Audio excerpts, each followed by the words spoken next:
probably will start to show up in June, and probably the benefits thereof will lay over till September, and that should be it. They're not, what they're doing is creating government jobs or creating jobs for contractors who are being paid by the government. There's nothing lasting there. These aren't permanent jobs. It's another temporary infusion. And, you know, normally I'd be in favor of the infusees, the people who are putting money into this thing. But the problem is, the people who are putting money into the economy are all a bunch of crooks, and they're all in on it. I mean, it's just like this Madoff thing, which is, you know, typical for Wall Street. They found out, and I just got this about an hour ago, that they weren't even making trades at Madoff, you know, with other brokerage firms. I mean, this was just an out-and-out case of absolute theft. And there had to be hundreds of people who knew about it. Had to be.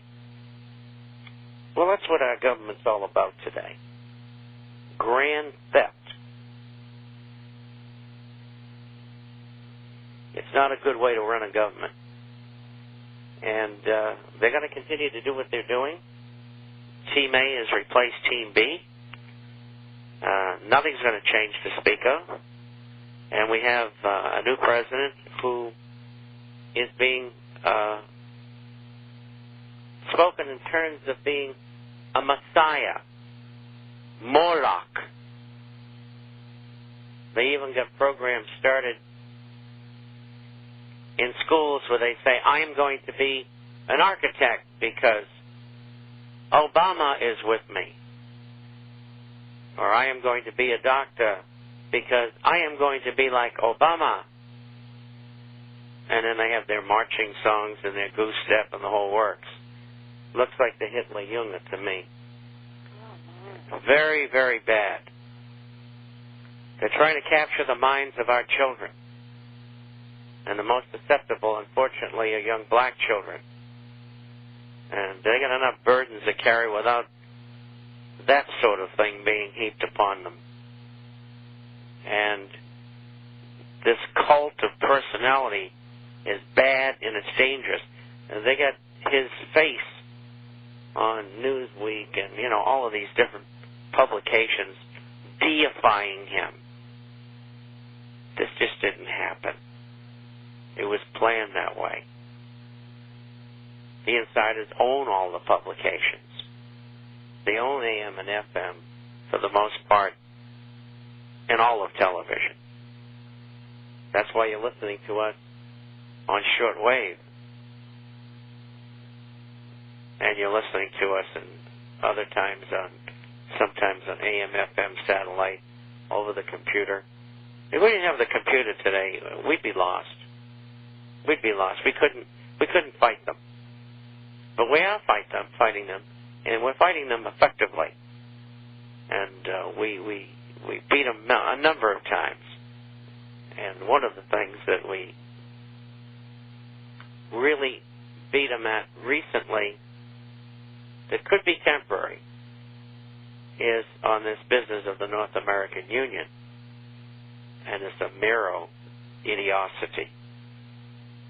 You know, they have hoodwinked so many people.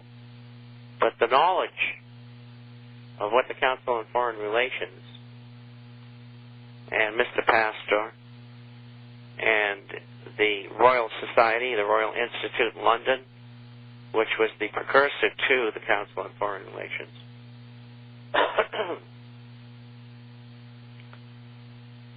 their plan to merge the three nations has run into fierce opposition.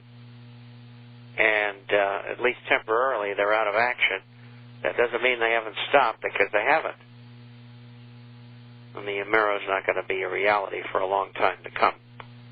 We could get devalued 2 or 3 years from now, but I think it'll be $1, you know, for 5 old ones or 10 old ones. And I think what'll come with it is currency controls. And I think the people who have dollars outside the United States are going to take a terrible shellacking. But there's no other way out of it. And if they do use it as currency, they've got to have a gold backing. And that's absolutely, otherwise people are just not going to take it. And the gold is going to remain king. I've talked to about a half dozen people who have been in the trenches over 35 years doing what I'm doing. Writing and being involved in investments and political and social commentary. Here and there, there's an ex-stockbroker like myself who really knows the financial business. And they all are singing the same tune now. These are, what you say, old-timers. They're all talking $2,000, $3,000, $4,000, $5,000, $6,000 gold. And it is going to happen.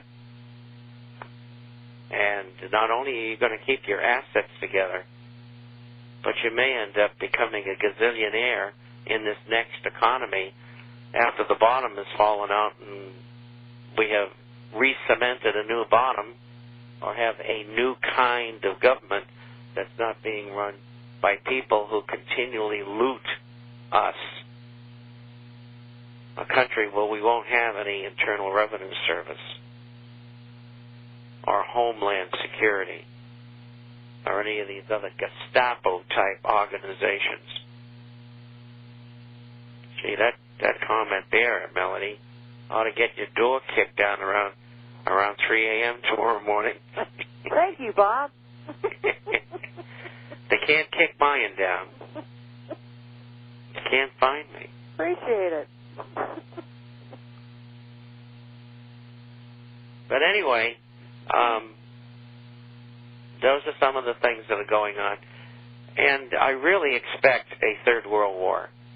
It's the only way they can divert attention, draft 18 to 25-year-olds, of men and women. There'll be some who will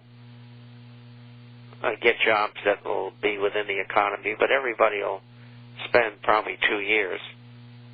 And some of them will go over the seas to get murdered by other poor souls. It's the population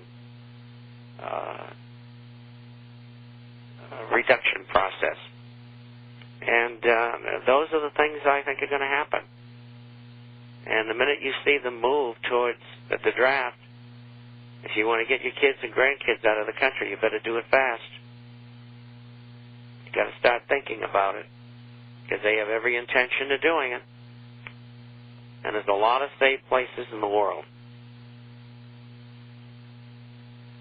I saw Rangel bill is beginning to float around again. Comments on that with his reinduction of the draft. There's two others besides that. Yeah. And there's two new anti-gun bills in there, too. Yeah. The two anti-gun bills are in this issue coming out tomorrow. And incidentally, I think it was Wednesday afternoon's program. Let me back up on that. There is a subscriber who has taken it upon himself to put me on YouTube. And he's putting all my programs on there. I don't know how many, hundreds of them. And the one we did Wednesday afternoon that the Golden Diva thought was so good is I have the link in tomorrow's issue if you didn't hear it. And if you're a subscriber, you can go and listen to it. And if you're not, you can get a free copy by email.